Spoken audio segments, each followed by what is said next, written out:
암호화폐도 가치평가가 가능할까? 그럼 우리는 이 암호화폐를 선택할 때 어떤 기준을 가지고 선택을 해야 될까? 바로 프로젝트의 완성도와 그리고 커뮤니티가 얼마나 활성화되어 있는가.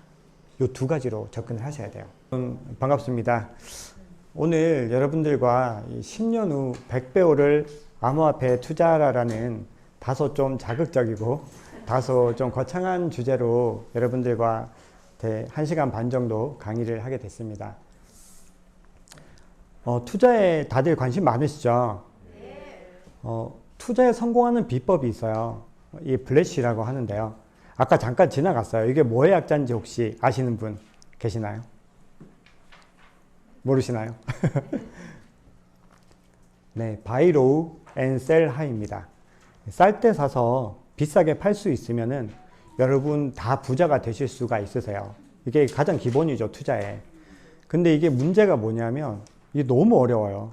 이게 그냥 어려워서 투자자들이 잘 못하는 게 아니라 사실은 다 반대로 하세요. 이렇게 시장이 달아오르면 다들 막 영끌하고 적금도 다 해지해서 막 다 몰려오시잖아요. 그러다가 시장이 하락하면은 다 그냥 이제 도망을 가시는 거예요. 근데 이게 뭐 다들 마찬가지예요. 이게 워낙 시장이 변동성이 크고 무섭잖아요, 사실. 그래서 저도 사실은 이걸 잘 못해요. 그래서 이거를 이제 잘하는 방법을 연구를 했죠. 어떻게 하면 이 블래시를 잘할 수 있을까? 첫 번째 방법은 공부를 하는 겁니다. 이 차트라고 하잖아요. 차트를 막 열심히 공부하고 직접 실전 투자를 해보는 거죠. 트레이딩이라고 합니다. 근데 이 트레이딩이 또 너무 어려워요. 이게 제가 주변에 트레이딩 잘하시는 분들 뭐 몇천만 원으로 수십억 벌었다 이런 분들을 주변에 몇몇 개인적으로 알고 있거든요. 근데 여쭤보면은 이 선천적인 감각이 확실히 좀 남다르더라고요. 확실히. 그리고 좀 대범함이 있어요. 이걸 우리가 이제 전문 용어로 야수의 심장 이렇게 부르거든요. 들어보셨죠? 근데 이게 대부분은 야수의 심장을 못 가지고 계세요. 왜냐면 무섭잖아요. 내 재산을 1억, 2억 투자하는데 어떻게 그렇게 과감하게 할 수 있겠어요? 그래서 이제 연구를 했죠. 블래시를 못해도 투자를 잘할 수 있는 방법은 없을까? 그래서 연구를 한 게 이 장기 투자, 자산 배분, 그리고 적립식 투자 이런 식으로 접근을 하면은 우리가 이 차트를 좀 잘 못 봐도 투자를 할 수 있겠구나 이렇게 생각을 하게 된 거죠. 그래서 오늘 여러분들 강의 내용은요, 대부분은 2번입니다. 2번에 집중을 해서 이 장기 투자를 한다는 건 어떤 개념이냐 하면은 우리 이 암호화폐의 실제 내재 가치, 이 암호화폐가 진짜로 10년 후에 그렇게 많이 오를 수 있을까? 이 부분들을 이제 공부를 하는 거예요.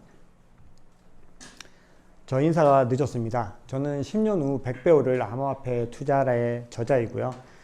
지금까지 이제 총 6권의 책을 썼고요. 주업은 저는 뭐 전문 투자자는 아니고 컨텐츠 제작을 주로 이제 주업으로 하고 있고요.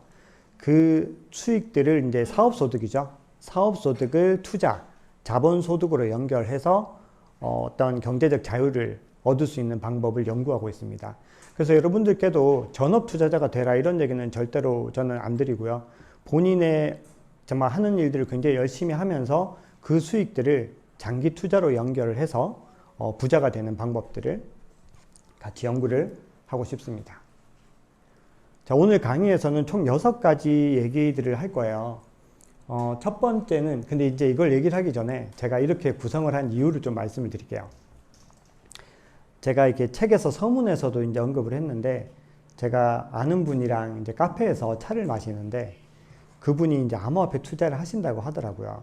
근데 그분이 어떤 분이냐면, 이제 우리나라 굉장히 굴지의 금융계 대기업에서 굉장히 직급이 높으신 분이에요. 그러니까 금융에 대한 지식이 해박하시잖아요. 근데 암호화폐 투자를 하신다고 해서 제가 여쭤봤죠. 어떤 종목에 투자하시냐 여쭤봤더니 전혀 제가 모르는 종목들에 다 투자를 하신 거예요. 근데 보통은 이제 어디에 투자하냐 그러면 비트코인, 이더리움부터 나와야 정상인데 전혀 모르는 걸 다 투자를 하셔서 제가 여쭤봤죠. 이 코인들 용도가 뭐냐 여쭤봤더니 모른대요. 전혀 모른대요. 그래서 이걸 그럼 어떻게 투자를 했냐고 여쭤보니까 회사 후임이 소개를 해줬다는 거예요. 그래서 제가 어떤 생각을 했을까요? 이제 그 후임은 이제 곧 죽었다. 그렇게 생각을 했습니다. 아니나 다를까 그 코인들 중에서 무려 3개가 업비트에서 상장 폐지가 됐어요. 실제로.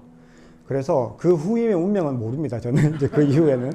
근데 여기서 제가 느낀 게 뭐냐면 이렇게 금융의 지식이 해박하신 분들도 뇌동매매를 하시는 거예요. 왜냐하면 이게 기술적인 문제가 많다 보니까 어려운 거죠. 판단을 하기가.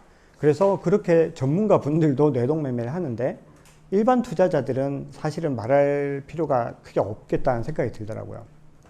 그래서 오늘 여러분들께 이렇게 뇌동매매 하지 않고 이 코인의 가치를 스스로 알아볼 수 있는 그런 방법들을 좀 알려드릴까 합니다. 그래서 6가지인데요. 첫 번째는 이 시장에 들어오시면은 비트코인을 이해하지 못하면은 투자를 하시기가 좀 곤란해요. 그러니까 다들 뭐 비트코인 모르시는 분은 없을 텐데 비트코인이 왜 가치를 가지고 아직도 투자할 만한 가치가 있는지를 여러분들 꼭 아셔야 되고, 두 번째는 이제 이 비트코인을 넘어서 암호화폐도 가치평가가 가능할까? 그럼 우리는 이 암호화폐를 선택할 때 어떤 기준을 가지고 선택을 해야 될까? 그리고 세 번째는 제가 아마 많은 시간을 할애를 할 거고 가장 어려우실 거예요. 플랫폼 암호화폐라는 게 있어요. 이거는 이제 대표적으로는 이더리움입니다. 근데 이 플랫폼 암호화폐는 뭐냐면 진짜 그냥 말 그대로 플랫폼이에요. 어떤 생태계를 만들어 주고요. 그 위에서 새로운 서비스들이 태어날 수 있도록 만들어 주는 게 바로 플랫폼 암호화폐예요. 근데 만약에 10년 후까지 성장을 해서 우리에게 충분한 수익을 줄 수 있는 암호화폐를 굳이 분류상으로 꼽자면 플랫폼 암호화폐가 될 가능성이 가장 높다고 저는 보고 있어요. 그래서 3번을 가장 많이 말씀을 드릴 거고, 자, 이렇게 다 했는데도 너무 어렵다. 이거는 아직도 판단 기준을 모르겠다. 그럼 우리보다 더 전문가들 있죠. 뭐 VC들, 벤처 캐피탈이나 아니면은 뭐 전문 기관들의 포트폴리오를 통해서 한번 확인하는 방법도 알아보고요. 이제 마지막으로 암호화폐 트렌드라든지 그 자산 배분 적립 투자에 대해서 짧게 알아보겠습니다. 자, 첫 번째는요, 비트코인이 가치를 가지는 이유입니다. 자, 그 강의 본격적으로 하기 전에 일단 여기 계신 분들께서 다들 알고 계신 지식이 좀 차이가 있으실 거잖아요. 그래서 좀 큰 그림 위주로 말씀을 드릴 거니까요. 그 부분은 좀 감안을 해 주십시오. 이런 말씀 많이 들어보셨죠? 블록체인은 4차 산업혁명의 핵심 기술인데 암호화폐는 사행성 자산이다. 아니면 투기 자산이다. 이런 얘기들 많이 하세요. 근데 이거 과연 사실일까요? 아니겠죠.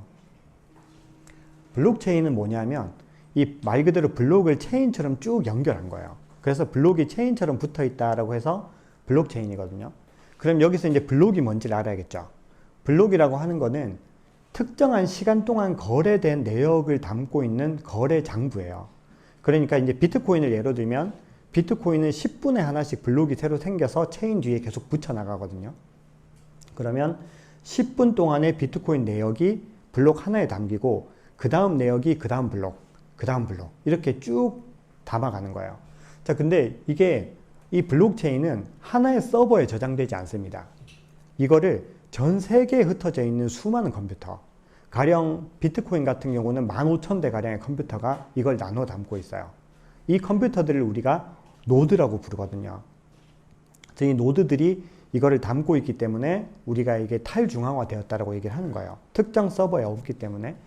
자, 그러면 우리가 왜 이렇게 어려운 행동들을 하는지를 고민을 해야 돼요. 서버 하나에 넣어놓으면 될 거를 굳이 뭐하러 그렇게 전 세계에 흩어놓느냐는 거죠. 근데 그 이유를 알려면은 우리가 2008년도로 거슬러 가야 됩니다. 자, 2008년도에 무슨 일이 있었는지 아시죠? 무슨 일이 있었죠? 금융위기. 맞습니다. 금융위기가 있었습니다. 근데 그 금융위기 때 어떤 일들이 행해졌냐면 그 영화 빅쇼트에 보면 이렇게 되게 잘 나오는데 이렇게 어떤 그런 자격이 없는, 그러니까 그런 신뢰도가 없는 이렇게 신용이 낮은 사람들에게 막 대출을 막 해준 거죠. 주택담보대출을 해주고 그 대출을 다시 채권 상품으로 다시 막 팔았어요. 파생 상품으로. 그렇게 해서 밑은 계속 무너져 가는데 금융기관들은 그걸 돈을 벌려고 자꾸 그런 행동들을 한 거예요. 그러다가 결국 금융위기가 오니까 은행들은 또 이제 국가는 어떤 걸 했냐 하면은 미국 정부가 이 금융기관을 살리려고 달러를 막 풀어낸 거죠. 그렇게 되니까 또 어떤 결과가 나왔냐? 그 돈들이 전부 다 자산으로 몰려간 거예요. 금융기관을 살리려고. 그래서 부익부 빈익빈이 훨씬 더 커진 결과가 나온 거죠. 그래서 부자들은 훨씬 더 부자가 되고요, 그때. 가난한 사람들은 훨씬 더 가난해졌어요. 그래서 2009년에 사토시 나카모토라는 사람이 이거는 너무나 잘못됐다. 이렇게 중앙기관의 개입 없이 우리가 금융체계를 만들어야 된다라고 해서 나온 게 비트코인이거든요. 그렇기 때문에 중앙기관이 빠졌기 때문에 사람들의 신뢰를 받으려면 많은 사람들이 신뢰를 해줘야 돼요. 그래서 노드라는 걸 만들어서 전 세계에 뿌린 겁니다. 자, 근데 우리가 여기서 이제 고민을 해야 되는 게 이제 암호화폐예요.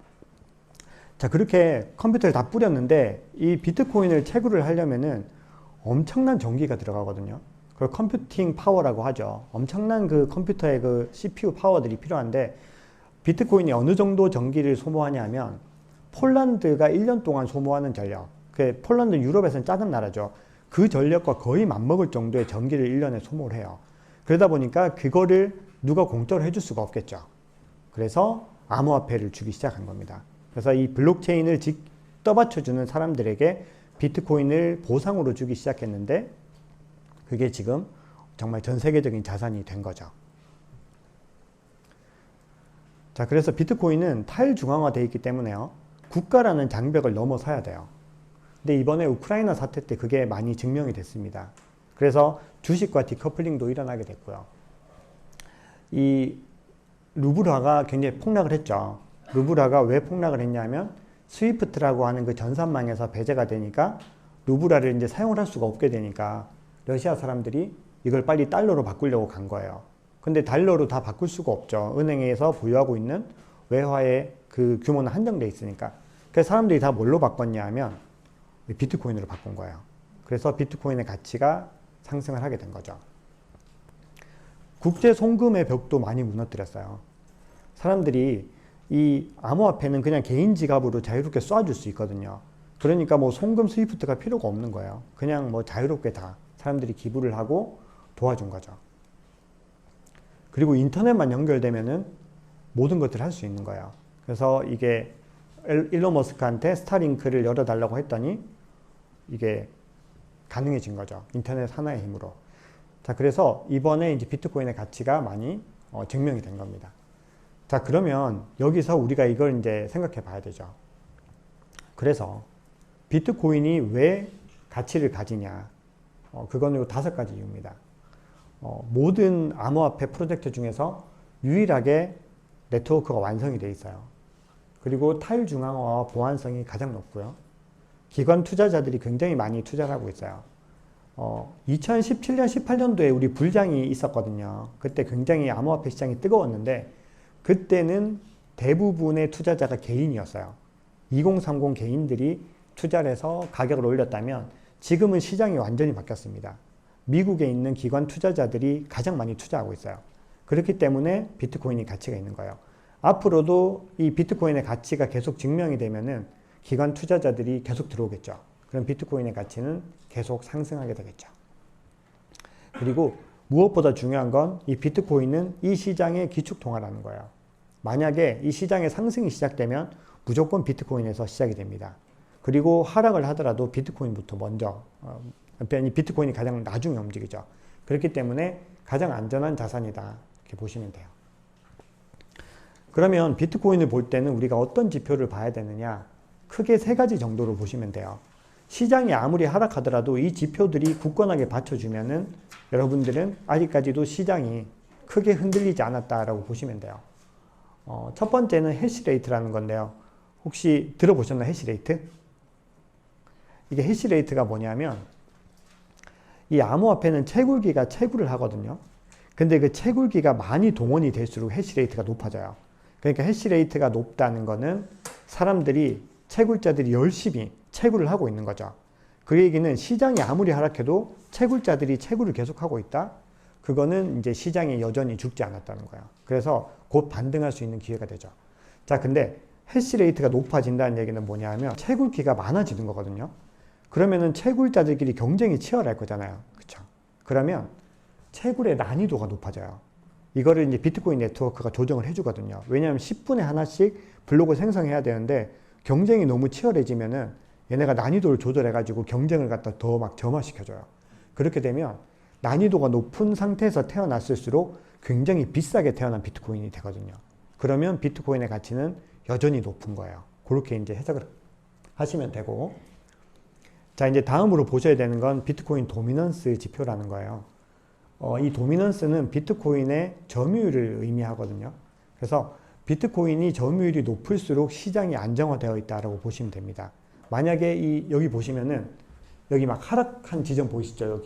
여기 굉장히 하락을 했어요. 이때가 불장이었어요. 불장이 되면 사람들이 수익을 높이려고 비트코인에 투자 안 하고 전부 다 알트코인에 투자를 하는 거예요. 그러면 비트코인 도미넌스가 하락을 하게 되고 그 다음에 어떻게 되냐면 시장은 폭락합니다. 그래서 비트코인 도미넌스가 계속해서 내려간다 싶으시면은 여러분들은 필요한 것들은 좀 매도를 하셔야 되는 거죠. 그래서 그런 전략들 가지고 가시면 되고요. 그리고 온체인 데이터라는 게 또 있어요. 크립토 퀀트라는 데 가시면 이제 볼 수 있는데 이것도 이 암호화폐 시장을 보는 가장 중요한 지표인데 온체인 데이터는 이런 거예요. 이 시장을 움직이는 사람은 고래거든요. 고래는 돈이 많은 투자자들이에요. 그 일반 투자자를 우리가 개미라고 하잖아요. 반대말이죠. 근데 이 고래들이 거래소에다가 비트코인을 많이 넣어놨어요.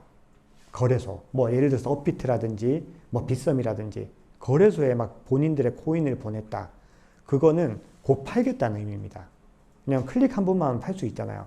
그래서 고래들이 만약에 온체인 데이터가 높아져요. 거래소의 이 익스체인지라고 하는 이 파란색 곡선이 높아지면은 비트코인 가격이 아무리 상승해도 이제 위험한 거예요. 조만간 고래들이 매도할 수 있거든요. 근데 반대로 가격이 아무리 하락을 해도 고래들이 이 거래소에서 본인들 개인 지갑으로 빼기 시작한 거예요. 그러면 비트코인은 다시 상승할 수 있는 거죠. 그래서 여기 제가 말씀드린 요 정도 4가지의 지표를 보시면요. 비트코인이 향후 어떻게 움직일지를 파악하실 수가 있습니다. 자, 많은 분들이 비트코인이 얼마나 상승을 할 것인가에 대한 궁금증이 있어요. 근데 우리나라 주식 하시는 분들을 많이 아시는 분이에요. 캐시우드. 그리고 이분들은 윙클보스 형제라는 분이 있어요. 혹시 그 페이스북 창업자 그 마크 저커버그의 1대1 그린 영화 중에서 소셜 네트워크라는 영화 혹시 보셨나요? 거기 보시면 쌍둥이 형제들 나오거든요. 그 사람들이 이 윙클보스 형제예요. 이 사람들이 페이스북에 원래 처음 아이디어를 낸 사람들이거든요. 근데 그거를 마크 저커버그가 훔쳐갔다라고 해서 고소를 했고 결국 이분들이 승소까지는 아니지만 합의를 해서 굉장히 많은 돈을 받았어요. 그래서 이분들이 그걸 어디다 투자를 했냐? 다 비트코인에 투자를 한 거죠. 그리고 엄청난 부자예요. 지금 뭐 세계 뭐 손가락까지는 아니지만 뭐 몇백 대 부자 들어갈 정도의 부자가 됐습니다. 그래서 이 비트코인의 가치를 일찍 알아보신 분들은 이렇게 다들 잘 사시더라고요. 자, 그러면 비트코인이 지금 현재 어느 정도 위치에 있는가? 비트코인은 이제 디지털 금이라고 불려요. 금이랑 비슷하게 인플레이션을 막아주는 용도로 주로 활용이 되거든요. 근데 지금 금과는 거리가 굉장히 멀죠. 그리고 이거는 작년 말이기 때문에 지금은 훨씬 더 멀어졌어요. 그래서 앞에 그 두 분들이 얘기하는 얘기는 만약에 금과 같은 지위까지 올라가려면 아직 많은 시간이 필요하고 만약에 그런 지위까지 올라갈 수 있다면 지금부터 10배에서 20배는 거뜬히 올라갈 수 있다는 게 어쨌든 그분들의 주장입니다. 주식을 해보신 분들은 그 주식 같은 경우는 재무제표가 있잖아요. 그래서 내재 가치라는 게 확실해요. 그걸 이제 펀더멘탈이라고 영어로는 부르는데 그걸 이제 보면은 뭐 그 회사가 얼마나 매출을 올리고 뭐 영업이익을 올리고 얼마나 부채가 있으며 그걸 통해서 뭐 PER이나 PSR도 산출하고 그렇게 해서 이 가치가 향후 언제 얼마까지 오르는지 뭐 적정 주가도 뭐 알 수 있죠. 현금 흐름 할인법 이런 것들이 있는데 암호화폐 같은 경우는 그걸 이제 제공해 준 사이트가 있긴 해요. 근데 이 보시면 이게 아시겠지만 여기 이더리움이 거의 대부분이죠. 거의 대부분의 매출이 이더리움을 비롯한 몇몇 코인에 집중이 돼 있어요. 그렇기 때문에 그런 PER이나 PSR을 산출하는 게 의미가 현재는 없죠. 그래서 어떻게 이 가치를 접근을 해야 되냐 하면은 조금 다른 방법으로 접근을 하셔야 됩니다. 바로 프로젝트의 완성도와 그리고 커뮤니티가 얼마나 활성화되어 있는가. 이 2가지로 접근을 하셔야 돼요. 이 2가지는 뭐 따로 보실 필요는 없고요. 어떻게 보면 하나의 어떤 맥락이라고 보시면 돼요. 근데 많은 분들이 이렇게 커뮤니티를 얘기를 하면은 좀 의심을 하세요. 이 암호화폐가 커뮤니티가 중요하다는 얘기 혹시 들어보셨나요? 네, 많이 들어보셨을 거예요. 암호화폐 얘기만 나오면 다들 커뮤니티를 주목하라. 뭐 이렇게 얘기들 하시거든요. 근데 왜 커뮤니티를 주목해야 되냐 하면은 탈중앙화되어 있기 때문입니다. 결국은. 자, 우리가 종이돈이 왜 가치가 있을까요? 종이돈이 가치가 있는 이유는 정부에서 이게 돈이야 하고 인정을 해준 거죠. 그러니까 우리는 국가를 믿는 거예요. 아, 정부에서 돈이라고 했으니까 이게 돈이지. 이렇게 되는 거예요. 근데 탈중앙화 되면은 그걸 인정해 줄 곳이 없어지죠. 그러면 결국은 많은 사람들이 인정을 해줘야 되는데 그 인정해 주는 사람들이 모여 있는 곳이 바로 커뮤니티다. 이렇게 보시면 됩니다. 자, 그럼 프로젝트의 완성도는 또 어떻게 보느냐. 한 5가지 정도의 가이드를 가지고 가시면 돼요. 첫 번째는요. 이 프로젝트가 어떤 문제를 해결하려고 하는지가 중요해요. 어떤 문제. 두 번째는 그러면 문제가 뭔지는 알겠는데 그럼 이거를 어떻게 이 사람들은 해결하려고 하는가. 그리고 세 번째는 그러면 이 문제들을 그러면 어떤 팀이 해결하려고 하는가. 네 번째는 커뮤니티는 얼마나 활성화되어 있는가. 그리고 5번째는 이 모든 것들을 종합해서 우리가 토큰 이코노미라고 하는 것을 그려보시면 돼요. 이 토큰 이코노미는 뭐냐 하면 새로운 경제 생태계예요. 자, 토큰이라는 거는 코인과 거의 비슷한 말인데 발행되는 암호화폐죠. 이 암호화폐들을 활용해서 새로운 경제 체제를 만들고 있는 거예요. 경제 네트워크. 거기에 가장 요즘에 떠오르는 게 바로 메타버스입니다. 메타버스라는 새로운 경제 생태계를 만드는데 암호화폐가 가장 중요하다고 얘기를 해요. 그 중요한 이유가 이제 제가 설명을 드리려는 거거든요. 자, 그러면 한번 볼게요. 혹시 요 3개 정답 아시는 분? 제가 선물 드릴 건 없고요. 혹시 아시는 분 계신가요? 금융거래를 탈중앙화해서 개인 간 금융거래가 가능하도록 하겠다. 이게 이제 비트코인입니다. 그러면 이제 금융거래였죠. 금융거래 중심의 1세대 암호화폐인 비트코인을 모든 산업에 적용하도록 하겠다. 이게 이더리움입니다. 근데 1, 2세대 암호화폐가 너무 느려. 너무 느려서 거래에는 너무 적합하지 않다. 그래서 나는 압도적인 퍼포먼스로 승부할 테야 라고 한 게 솔라나입니다. 그게 3가지 코인이에요. 그러니까 이 사람들이 이 프로젝트가 어떤 문제를 처음에 제기를 했는지를 이제 보셔야 되는 거죠. 자, 그럼 이걸 가지고 이분들이 어떤 해결책을 강구했는지는 이제 여러분들이 이 백서라는 게 있어요. 화이트 페이퍼라고 하는데 이 백서와 웹사이트와 커뮤니티 혹은 여러 자료들을 통해서 확인하시면 돼요. 근데 이제 방법은 여러 가지가 있겠죠. 이더리움 같은 경우는 플랫폼을 만들어 버린 거예요. 플랫폼을 만들어 버렸고 뭐 어떤 체인은 플랫폼이 너무 느리니까 더 속도를 빠르게 하기 위해서 사이드 체인을 만들 거야. 뭐 이렇게 나온 프로젝트도 있고 또 어떤 프로젝트는 플랫폼은 너무 거창하다. 차라리 특정한 앱을 만들어서 이걸 해결하겠다. 뭐 이런 서비스도 있고요. 어떤 거는 유명한 핵 인싸들이 다 끌어들여서 마케팅으로 승부를 하겠다. 뭐 이런 프로젝트도 있어요. 그러니까 이 프로젝트들이 어떻게 이 해결법에 접근하는지를 여러분들이 이 백서를 통해서 확인하시는 거예요. 자, 그 다음에 중요한 거는 이제 어떤 팀이 문제를 풀고 있는가. 제가 그 10월 달에 또 새 책이 나오는데 그 책을 이제 5명이 같이 쓰고 있어요. 근데 그걸 제가 이제 혼자 쓸 수 없어서 제가 많은 분들을 모았는데 거기에는 이제 VC에서 투자하시는 회사 대표님도 계시고 NFT 회사 대표님도 계시고 막 그래요. 근데 제가 그런 분들 만나면 저보다 역량이 뛰어나시니까 늘 여쭤보거든요. 아니, VC들은 도대체 뭘 보고 투자를 하는 거냐? 이렇게 물어보면은 대부분이 이걸 말씀하세요. 어떤 팀이 문제를 풀어나가고 있는가? 이거는 벤처 캐피탈들이 스타트업 회사 투자하는 거랑 거의 비슷해요. 결국은 이 멤버, 이 사람이 가장 중요하거든요. 그래서 이 팀 멤버들이 어떤 이력과 활동을 가지고 있었고 어떤 파트너들을 가지고 어떤 개발 능력을 보유하고 어떻게 커뮤니티를 구성했는가 이 부분들을 우리가 확인을 하시면 돼요. 그래서 이 부분 어디서 확인하는지 제가 여기 다 적어 드렸거든요. 그래서 이렇게 확인을 해보면 이게 카데나라는 프로젝트거든요. 근데 여기 보시면 이 설립자들 이력이 미국의 가장 큰 은행이에요. JP모건에서 블록체인 사업을 제일 먼저 시작하신 분들이고 그리고 여기 고문으로 계신 분은 사토시 나카모토의 그 비트코인 백서에 가장 많이 이름을 올리신 분이에요. 스튜어트 하버라는 분인데 엄청난 분들이 만들었다. 이거를 강조한 거예요. 이 프로젝트가. 그러고 나서 파트너는 또 어떤 회사들이 있는가? 엄청 쟁쟁하죠. 뭐 JP모건, 휴레패커드 뭐 엄청 쟁쟁한 회사들이 많아요. 자, 그리고 개발 능력은 여러분들이 이제 이 회사의 홈페이지라든지 블로그 같은 데서 이렇게 보안감사 리포트나 이런 곳을 찾아보시면 돼요. 그리고 개발자들이 개발 현황을 공유하는 곳이 GitHub라는 곳이 있거든요. 되게 유명한 곳이에요. 이 GitHub에서 얼마나 많은 커밋들이 있었나, 그러니까 개발에 대한 어떤 수정들, 로그 기록이 얼마나 많은지에 따라서 또 우리가 이 커뮤니티의 완성도를 또 알 수 있죠. 그리고 커뮤니티에 직접 방문해 보는 겁니다. 옛날에는 그 텔레그램이 제일 메인 커뮤니티였거든요. 근데 지금은 디스코드로 많이 넘어왔어요. 디스코드 들어가 보시면, 근데 다 영어로 얘기를 하니까 좀 이해하기가 조금 힘들어요. 사실 저도 그렇더라고요. 근데 꼭 그렇게 경험하지 않더라도 여기 보시면 멤버 수들이 있잖아요. 프로젝트들끼리 멤버 수를 한번 비교를 해보세요. 그래서 얼마나 많은 사람들이 더 지지를 하는지를 확인하면 일단 기본적으로 어느 정도 알 수 있고요. 들어가서 분위기를 느껴보시면 더 명확하게 알 수가 있어요. 이건 이제 제가 솔라나 커뮤니티 현황을 홈페이지에서 가지고 온 겁니다.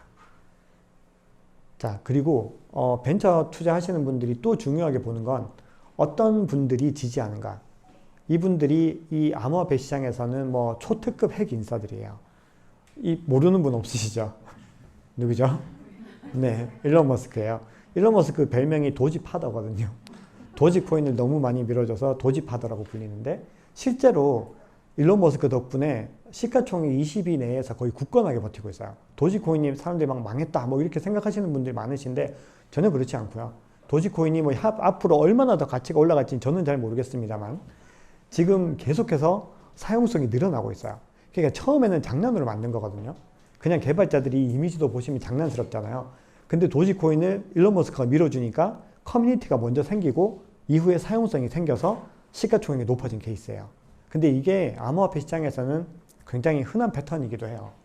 자, 두 번째는 비탈릭 부테린, 이더리움을 만드신 분이에요. 근데 이 비탈릭 부테린이 어떤 프로젝트에 뭐 고문으로 참여했다, 아니면은 뭐 높게 평가했다, 이런 기사가 나오면 그 코인은 떡상하는 거예요. 왜냐하면 그냥 그 평가 하나로도 떡상을 합니다. 그리고 이분은 이제 한국에서 뽀글이라고 이렇게 불리는 분이에요. 뽀글이 형님인데, 이분 샘 뱅크먼 프라이드라는 분이 지금 최근에 포브스에서 암호화폐 거래소 순위 발표됐거든요. 거기서 이제 5위 거래소가 FTX라는 거래소가 있어요. 근데 그 거래소의 대표예요. 그리고 이제 굉장히 큰 VC, 알라메다 리서치라는 회사를 창업한 분인데, 이분이 이제 솔라나 코인을 막 밀어주기 시작을 한 거죠. 그랬더니 작년 한 해 동안 100배 이상 올랐습니다. 그러니까 이런 사람들의 인사이트를 계속 봐야 되고, 이걸 확인하려면 어디를 봐야 되느냐? 트위터를 보시면 됩니다. 그러니까 결국은 이런 과정들은 다 우리가 뭘 얻기 위한 거였냐면 이 토큰 이코노미가 어떻게 돌아가는지에 대한 부분이에요. 제가 이더리움을 가지고 토큰 이코노미를 좀 말씀을 드릴 텐데 이미 좀 복잡해 보이시죠? 근데 이게 진짜 기본적인 로직은 되게 간단해서 한번 이것만 이해를 하시면 뒤에 다른 플랫폼 암호화폐들도 거의 동일하기 때문에 한번 잘 이해를 해 주시기 바랍니다.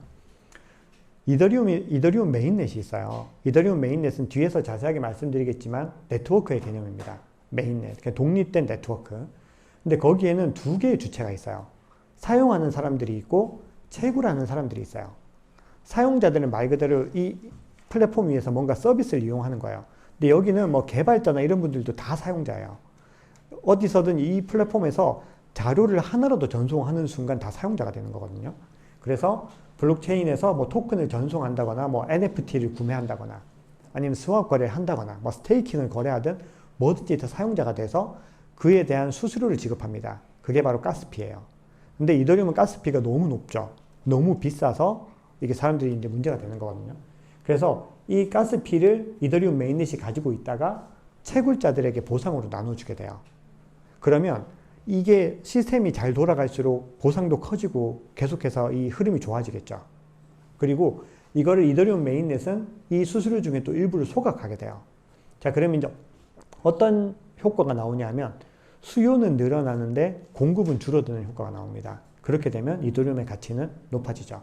그래서 이 네트워크들을 판단할 때 핵심은 뭐냐면 이 사용자들이 얼마나 늘어나는지를 봐야 되는데 그 증거가 될 수 있는 게 바로 새로운 D앱들이 얼마나 많이 생기고 그리고 사용자가 얼마나 늘어나서 많은 이용들이 생기는지를 보시면 됩니다. 뭐 그렇게 복잡하진 않은데 어쨌든 이 흐름을 아시면 다른 플랫폼 네트워크들도 다 이해를 하실 수가 있습니다.